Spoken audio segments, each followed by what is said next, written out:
कुरुक्षेत्र का मैदान, चारों ओर धूल से भरी हवा, शंखों की गूंज और आमने सामने खड़ी दो विशाल सेनाएं। ये केवल दो राजवंशों का युद्ध नहीं था, ये सही और गलत के बीच, धर्म और अधर्म के बीच, और सबसे बड़ा, मनुष्य के भीतर चल रहे युद्ध की शुरुआत थी।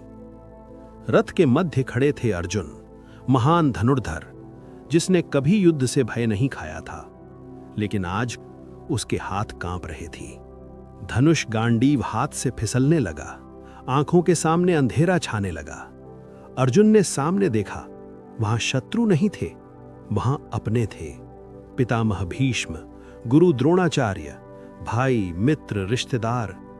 अर्जुन का हृदय टूट गया। वो बोला, हे कृष्ण, मैं अपने ही लोगों को कैसे मारूं? राज्य, सुख और विजय मुझे नहीं चाहिए, यदि इसकी कीमत अपनों का रक्त है। मुझसे ये युद्ध नहीं होगा।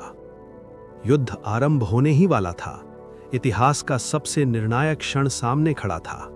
तभी कृष्ण ने रथ रोक दिया। समय जैसे थम गया और उसी क्षण गीता का जन्म हुआ। कृष्ण जानते थे, ये युद्ध का संकट नहीं है, ये अर्जुन के जीवन का सबसे बड़ा निर्णय है। यदि अर्जुन आज डर के आगे झुक गया, तो वो केवल युद्ध नहीं छोड़ेगा, वो अपने कर्तव्य से भाग जाएगा। कृष्ण ने शांत स्वर में कहा, अर्जुन, तू शरीर नहीं है, तू आत्मा है। शरीर नाशवान है, आत्मा अमर है। जो जन्म लेता है उसकी मृत्यु निश्चित है, और जो मरता है उसका पुनर्जन्म निश्चित है। फिर ये शोक किस बात का? अर्जुन सुन रहा था, लेकिन उसका मन अभी भी उलझा हुआ था। तब कृष्ण ने कहा, कर्म कर अर्जुन, फल की चिंता मत कर।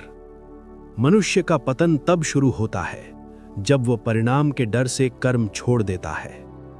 गीता युद्ध के लिए नहीं थी, गीता डर को खत्म करने के लिए थी।